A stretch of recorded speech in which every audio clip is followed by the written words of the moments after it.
Good evening, good people. Welcome to another 203K Tuesday. I am your host, Aaron, the house person. And of course, this is the place you come to find out everything you don't know about the 203K loan and learn how you can use that loan to help create, build, and sustain generational wealth. So, last week we went over one step. Hopefully, you guys took notes and have that same sheet of paper readily available so you can take notes this week. All right. So let's jump right into this week's lesson, this week's step, and see you on the other side. What's going on? What's going on? Hey, good people. How we doing? Hopefully all is well. Let me get out. It's a little shady in there. Get a little sunlight. Um, so hopefully everybody is enjoying their day. I know I am. Really nice weather. The rain held off, so get to enjoy some of the most highs green grass out here. A little bit of H2O. But anyway, so look, we're at day 6. If you recall, day 6, step 6, right? If you recall, the first step was to do what? Hire your realtor, that rock star realtor who was experienced with 203Ks. Step 2, hire your lender so you can find out exactly what your true buying power is. Step 3 is to do what? Go house shopping. Time to shop, find you some houses, narrow down some choices, and then once you have those choices that you're interested in, or at least maybe that one, right? Your number one. I would say get a few, but if you got that number one, at that point you go to step 4, is where you get your rough estimates, and also where you're going to reach out to consultant and contractors in order to start vetting them and getting them ready for when you do get to step 5, which is what?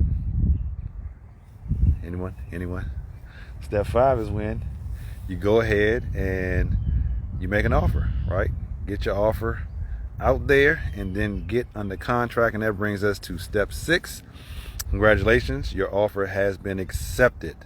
Those are some of the best words you can hear strung together, right? The next ones are clear to close. Us realtors really like those. But your offer was accepted, so we're at step 6. And that is when you reach out to those contractors that you just created a relationship with, and you give them the SOR that the consultant prepared for you. And from there, or excuse me, let me back up, because maybe you hadn't actually got that done yet. You should have, but if you hadn't, get your SOR done by the consultant. Well, I won't say you should have. It depends on your situation, but get that SOR done, because now that you're under contract, you can actually go spend some money. Go spend some money. But if you are someone who is already a homeowner, of course, you would have just skipped to this step. Get that SOR done, and give that to the contractors for them to bid on it. Specification of repairs, SOR. So they're going to be bidding on those, filling in their numbers, and letting you know what they can do the job for, how much the labor and materials is going to cost. And once you select the contractor, you guys are going to sign off on it, you and the contractor, get that back over to the consultant, and the consultant is going to finalize numbers. Now, there may be some back and forth between the consultant and the contractor at that point. That's fine if it happens. It's part of the process. You want to get that worked out. But consultant, what's going on, Kyle? Consultant is going to get all those things buttoned up for you. And then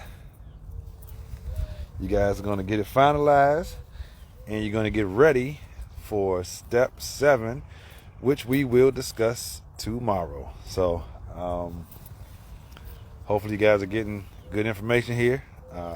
You're getting these steps, and then of course you got to apply them. It's very important that you do that. But any questions, you can always give a call at 844 yes 203K, 844 yes 203K. And again, my name is Aaron Person, director of the 203K Done Your Way program, where we economically rehabilitate the community one house at a time, and we do so by helping you learn and understand the 203K process from start to finish, right? And then we walk you through that process from start to finish, A to Z, and ultimately ending up with you having that dream product, that home, that house, converting that house to home, or again, if it's current homeowner, you're just reforming, remixing your current home and just making it is a beautiful day. It is a beautiful day, Kyle. But you're just remixing that current home that you have and just making it, that much more enjoyable to live in. So, any questions? You guys got the number. Again, be sure to tune in every Tuesday. The 203K Done Your Way YouTube channel. It's called 203K Tuesday, and I'm talking to experts across the country and getting their take on the 203K process, right? How they particularly help people. And so, when you're looking to get yours done, you got a resource right there where you can say, you know what, I remember that contractor, I remember that consultant, I remember that realtor, I remember that lender that Aaron had on 203K Tuesday. Maybe I should reach out to them. But if you're not sure, you could always reach out to me. Again, 844-YES 203K. You guys enjoy the rest of your day. I got to get back out here and enjoy the rest of mine. All right, guys, there you have it. And there it is. Step 6, finalize your numbers. Know exactly what it's going to cost you. Well, roughly exactly. Yeah, that roughly exactly. But yeah, I mean, you're going to get your numbers. Of course, things could change, but you're going to have a rock solid idea of what your overall costs are going to be. I just want to share 3 quick points to kind of add on to this step. First and foremost, you need to have a rough idea of what you want in your house, what you want your finishes to look like. Your colors, your backsplashes, your fixtures, the cabinets that you want. What kind of stove, what kind of refrigerator, like those types of things. You want to have at least a rough idea about them, right? What you don't want is to basically just give the keys to the car to the contractor and like, hey, you do it. Pick what you want. Because that's a potential recipe for, I won't say disaster, but just a little unsatisfaction. Because nobody knows you like you know you, right? You know what you like, you know what you don't like. So if you allow someone else to pick your house, or the things that will be in your house, you may not like them as much as you picking the things that are going to be in your house. So at least having something to do with it. So have a rough idea of what you want in your house. And if you have no idea right now, get started early. Turn to those various channels that have all the renovation shows and things of that nature. And you're not necessarily looking for or looking at, well, you're looking at the whole thing, but for the most part, you want to key into design. You can just pick up some design magazines, some home and garden, some architecture type things, just something to give you some visual depiction of different options and things that you could choose for your particular home. All right, so have a rough idea what you're looking for. Second point is ask the contractor for help as far as like material costs and things of that nature, right? Ask them for their guidance, because due to COVID, production has slowed down, and production slowing down means prices has gone up, right? Same situation of just supply and demand that we're dealing with the housing inventory situation, right? Where you have, in most cases across the country, you have a lot of people looking to buy, not a lot of people currently looking to sell. So because of that, high demand, low inventory, high prices, right? So same thing.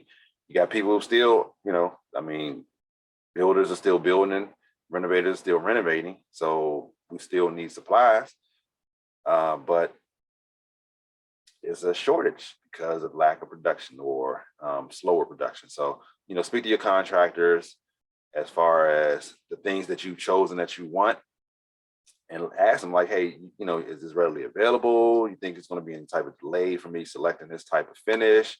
And just, kind of lean on them and their expertise and knowledge about what's going on in the market right now as far as getting those supplies to finish off your house. All right, so that's it. Step 2. Step 3, or point 2.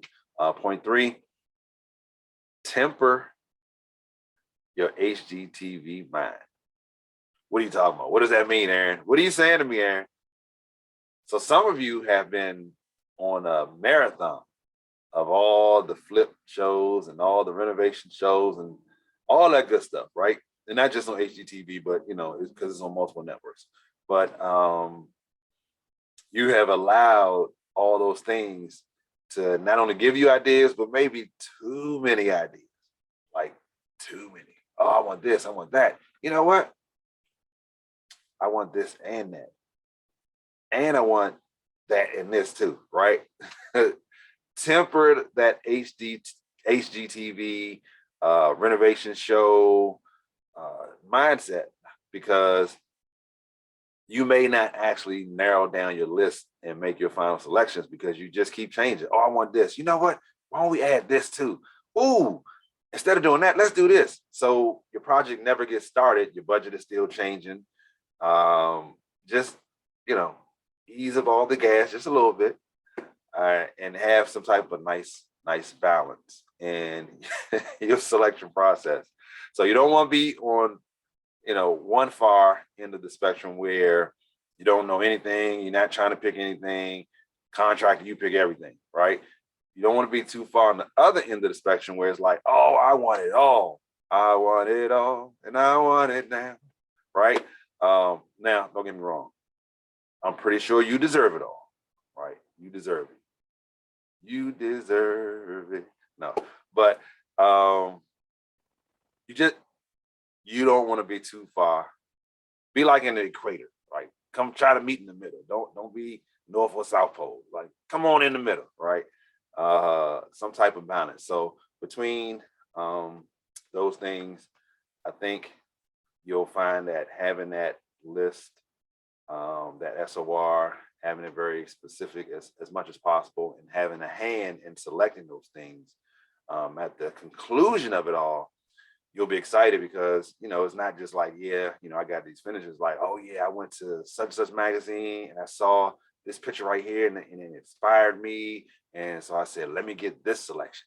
You'll have a story to tell about your process and how you impacted how your home currently looks after it's all said and done. So that's all I got for you guys today, this week.